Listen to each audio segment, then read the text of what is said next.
বাংলাদেশের জন্য সুখবর, এবার বাংলাদেশের মাটিতে ড্রোন কারখানা নির্মিত করেছে তুরস্ক। এখন ভারতের দাদাগিরি শেষ। বাংলাদেশে ফ্যাক্টরি তৈরি হলে বাংলাদেশ সামরিক দিক থেকে অনেক উন্নতি লাভ করবে, যা ভারতের একেবারেই সহ্য হবে না। যেমনটা জানেন, মুসলিম বিশ্বের সবথেকে শক্তিশালী দেশের তালিকায় প্রথম স্থানে রয়েছে তুরস্ক। এমনকি পৃথিবীর সবথেকে শক্তিশালী দেশগুলোর মধ্যে 7 নম্বরে রয়েছে তুরস্ক।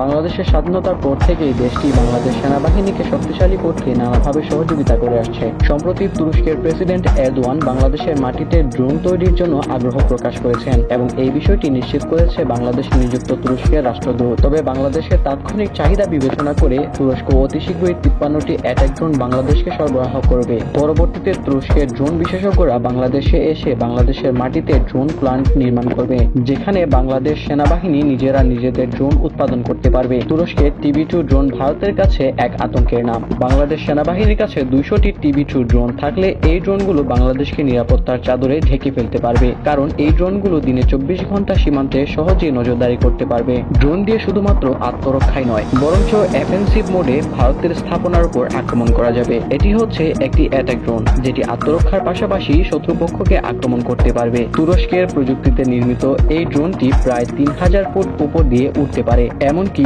এই ড্রোন দিয়ে শত্রুপক্ষের ঘাঁটিতে নির্ভুলভাবে মিসাইল চালানো সম্ভব। তবে ড্রোনটি সবচেয়ে বড় বিশেষত্ব হচ্ছে এই ড্রোন শত্রুপক্ষের লুকিয়ে থাকা বিভিন্ন ঘাঁটি খুঁজে বের করে তাদের ট্যাঙ্ক এবং সামরিক রসদ ধ্বংস করতে পারে। তাছাড়া এই ড্রোন দিয়ে দিনে কিংবা রাতে যে কোনো সময় অভিযান চালাতে পারে। এই TB2 ড্রোন বাংলাদেশের আবহাওয়া এবং জলবায়ুর সাথে একেবারেই মিলে যায়। বাংলাদেশ সেনাবাহিনী 7 থেকে 10টি এই TB2 ড্রোন চিকেন নেকের কাছে মোতায়েন করলে ভারত কৌশলগতভাবে অনেক চাপে পড়ে থাকবে। 2023 সালে বাংলাদেশ সেনাবাহিনী তুরস্ক থেকে 6টি TB2 ড্রোন ক্রয় করেছে। তবে মাত্র 6টি ড্রোন দিয়ে পুরো বাংলাদেশের নিরাপত্তা নিশ্চিত করা সম্ভব নয়। তাই তুরস্ক থেকে প্রযুক্তি এনে দেশের মাটিতে এই ড্রোন নির্মাণ করলে বাংলাদেশ সেনাবাহিনী তার চাহিদা অনুযায়ী এই ড্রোন উৎপাদন করতে পারবে। তুরস্ক দক্ষিণ এশিয়ায় তাদের প্রভাব বিস্তারে বাংলাদেশকে একটি বিশ্বাসযোগ্য বন্ধু হিসাবে বিবেচনা করে। তুরস্কের সাথে বাংলাদেশের সাংস্কৃতিক, ধর্ম এবং ঐতিহাসিক মেলবন্ধন রয়েছে। হাসিনা সরকারের পতনের পর বাংলাদেশের সাথে তুরস্কের সম্পর্ক আরো ঘনিষ্ঠ হয়ে উঠেছে,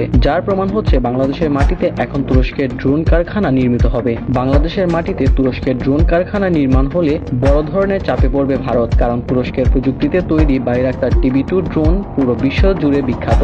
বিশ্বমানের এই ড্রোনগুলো বাংলাদেশের কারখানায় উৎপাদন করতে পারলে সেটি হবে ভারত বা বাংলাদেশের শত্রুদের জন্য অন্যতম দুশ্চিন্তার কারণ। এটি তাদেরকে আতঙ্কে ফেলে দেবে। তখন বাংলাদেশ কেবলমাত্র আত্মরক্ষাই নয়, বরঞ্চ আক্রমণ করার জন্য ক্ষমতা অর্জন করবে। সাধারণত ঘনিষ্ঠ মিত্র দেশ ব্যতীত একটি দেশ অপর একটি দেশের কাছে ড্রোন নির্মাণের প্রযুক্তি শেয়ার করে না। তবে তুরস্ক বাংলাদেশের কাছে ড্রোন তৈরির প্রযুক্তি শেয়ার করবে বলে সিদ্ধান্ত নিয়েছে, যেটি বাংলাদেশ সেনাবাহিনীর সামরিক সক্ষমতাকে কয়েক গুণ বাড়িয়ে দেবে। তুরস্কের বড় বড় কোম্পানিগুলো বাংলাদেশের মাটিতে উন্নত মানের সব ড্রোন তৈরি করতে চায় এবং সেই ড্রোনগুলো দক্ষিণ পূর্ব এশিয়ার দেশগুলোতে তারা রপ্তানি করতে চায়, কারণ দক্ষিণ এশিয়ার উদীয়মান অর্থনৈতিক দেশগুলোতে বিভিন্ন ধরনের অস্ত্রের বাজার তৈরি হচ্ছে, আর এই সকল দেশগুলোতে অস্ত্র রপ্তানি করতে চায় তুরস্ক।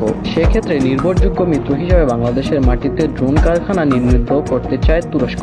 দক্ষিণ এশিয়ার দেশগুলোর মধ্যে বাংলাদেশকে সামরিক অস্ত্র তৈরির হাব তৈরি করতে চায় তুরস্ক। বাংলাদেশের মাটিতে তুরস্কের ড্রোন কারখানা তৈরি হলে সব থেকে বড় বিপদে পড়বে ভারত, কারণ তুরস্ক তাদের নিজের দেশের মাটি ব্যতীত একমাত্র বাংলাদেশের মাটিতে তাদের ড্রোন কারখানা নির্মাণের সিদ্ধান্ত নিয়েছে। বাংলাদেশের মাটিতে এই ড্রোন ফ্যাক্টরি তৈরি হলে বাংলাদেশ সেনাবাহিনী তাদের নিজস্ব চাহিদা পূরণের পাশাপাশি পৃথিবীর বিভিন্ন দেশে রপ্তানি করতে পারবে। তাছাড়া সব থেকে বড় বিষয় হচ্ছে বাংলাদেশ সেনাবাহিনী যুদ্ধকালীন সময়ে নিজ দেশে এই সকল অস্ত্র উৎপাদন করতে পারবে, কারণ যুদ্ধকালীন সময়ে প্রচুর পরিমাণের অস্ত্র প্রয়োজন হয়, যেটি আমদানি করে নিজের চাহিদা মেটানো সম্ভব নয়। বাংলাদেশ সেনাবাহিনী ফোর্সেস গোল 2030 সালের মধ্যে মোট চাহিদা 70% অস্ত্র নিজ দেশে উৎপাদন করতে চায়। সেক্ষেত্রে তুরস্কের সাথে এই চুক্তি বাংলাদেশের মাটিতে অস্ত্র তৈরি করার জন্য নতুন দিগন্তের সূচনা করবে। শুধুমাত্র ড্রোন প্রযুক্তি নয়, ড্রোনের পাশাপাশি অন্যান্য অস্ত্রের প্রযুক্তি বাংলাদেশের সাথে শেয়ার করতে চায় তুরস্ক।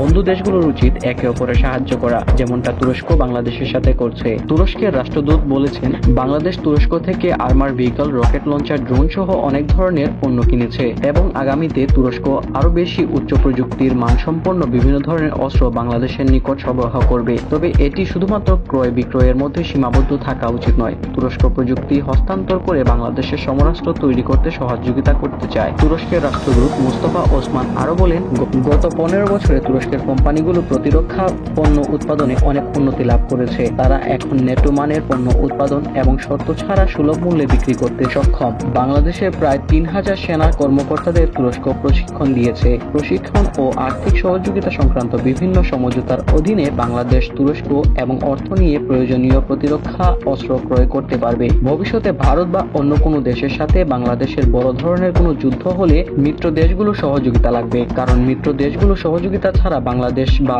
কোনো দেশই তাদের একার পক্ষে যুদ্ধে জয়লাভ করা সম্ভব হবে না। ভারতের সাথে বাংলাদেশে কোনো যুদ্ধ সংঘটিত হলে সবার আগে যে দেশটি এগিয়ে আসবে সেটি হচ্ছে পাকিস্তান, চায়না এবং তুরস্ক। এই জন্য বাংলাদেশের সামরিক বাহিনীর জন্য সামরিক অস্ত্র ক্রয়ে তুরস্কের সব থেকে বেশি প্রাধান্য দিচ্ছে। তুরস্ক নেটোভুক্ত দেশ হওয়ার কারণে দেশটির অস্ত্রের মান নেটো স্ট্যান্ডার্ডের, যার ফলে তুরস্কের প্রযুক্তির সহায়তায় বাংলাদেশ তৈরি করতে পারবে নেটো স্ট্যান্ডার্ড সমরাস্ত্র। পশ্চিমা নেটো জোটের একমাত্র মুসলিম দেশ হচ্ছে তুরস্ক। তুরস্কের সেনাবাহিনী নেটো জোটের মধ্যে দ্বিতীয় বৃহত্তম সেনাবাহিনী। এছাড়া দেশটিতে রয়েছে সামরিক নৌবাহিনী। গ্লোবাল ফায়ার পাওয়ার র্যাঙ্কিং অনুযায়ী পৃথিবীর 7 নম্বর সব থেকে শক্তিশালী দেশ হচ্ছে তুরস্ক। তুরস্কের এই ড্রোনগুলো আমেরিকা এবং ইসরায়েলের মতো দেশগুলো ভয় পায়। তুরস্কের তৈরি ড্রোনগুলো ব্যাপক মারাত্মক হয়ে থাকে। নেটো মিত্রদের মতো সামরিক প্রযুক্তিতে অনেক উন্নতি লাভ করছে তুরস্ক। তুরস্ক 7 লাখের বেশি সৈন্য এবং প্যারামিলিটারি বাহিনী রয়েছে। বর্তমানে বিশ্বের সব থেকে বেশি ব্যবহৃত ড্রোনগুলোর মধ্যে একটি হচ্ছে তুরস্কের বাইরাক্তার TB2 ড্রোন। এটি হচ্ছে TB2 অ্যাটাক ড্রোন। তুরস্কের এই ড্রোন আজারবাইজান, রাশিয়া এবং লিবিয়াতে ব্যাপক সফলতা পায়। এরপর থেকে ড্রোনটিকে নিয়ে সামরিক আঙ্গনে ব্যাপক আলোচনা শুরু হয়। এই অ্যাটাক ড্রোন হচ্ছে একটি গেম চেঞ্জার সমরাস্ত্র। মুহূর্তের মধ্যে যুদ্ধের মোড় ঘুরিয়ে দিতে পারে। আপনি জানলে অবাক হবেন, পৃথিবীর প্রায় 45টি দেশ এটি কেনার জন্য অর্ডার দিয়েছে। তবে তুরস্কের এই ড্রোনটি 2032 সাল পর্যন্ত অগ্রিম বুকিং হয়ে গিয়েছে। বিপুল চাহিদার কথা মাথায় রেখে ড্রোন উৎপাদন বাড়ানোর সিদ্ধান্ত নিয়েছে তুরস্ক। ঠিক এই কারণে তারা ভেবেছে বাংলাদেশ এবং পাকিস্তানে তারা ড্রোন তৈরির কারখানা নির্মাণ করবে, যেখান থেকে উৎপাদিত হবে ড্রোন, যা পুরো বিশ্বে রপ্তানি করা যাবে। এছাড়া তুরস্কের হাতে রয়েছে শক্তিশালী কার্গি কামিকাজে ড্রোন। এই ধরনের সফটওয়্যার সহ সবকিছু তুরস্কের তৈরি। তুরস্কের বিজ্ঞানীরা এটি তৈরি করেছে। 2023 সালে প্রথমবারের মতো এটি আকাশে উড়ানো হয়েছিল। ড্রোনটি শত্রুপক্ষের আকাশের প্রতিরক্ষা ব্যবস্থা এবং রাডার ধ্বংস করতে পারে। এমনকি এটি ভূমি থেকে আকাশে এবং আকাশ থেকে ভূমিতে মিসাইল ছুটতে পারে। এই ড্রোন ছাড়াও আমেরিকার তৈরি অত্যাধুনিক সমরাস্ত্রের সমাহার রয়েছে তুরস্কের কাছে। তার মধ্যে ভয়ঙ্কর প্রিডেটর ড্রোন রয়েছে অন্যতম। তাছাড়াও গুপ্তর্ক 1 এবং গুপ্তর্ক 2 নামে দুটি গোয়েন্দা স্যাটেলাইট রয়েছে তুরস্কের। সব মিলিয়ে এখন মুসলিম দেশগুলো এগিয়ে রয়েছে। বিশেষ করে পাকিস্তান এবং তুরস্ক যদি বাংলাদেশকে সাহায্য করে তাহলে ভারতের দাদাগিরি একেবারেই শেষ হয়ে যাবে। আর অবশ্যই এখন পাকিস্তান এবং তুরস্ক চায় বাংলাদেশকে সাহায্য করতে এবং দক্ষিণ এশিয়ায় আধিপত্য বিস্তার করতে। তো আজকের এই ভিডিওটি যদি আপনার ভালো লেগে থাকে তাহলে ভিডিওতে একটি লাইক দিন এবং যদি চ্যানেলে নতুন হয়ে থাকেন অবশ্যই চ্যানেলটি সাবস্ক্রাইব করুন।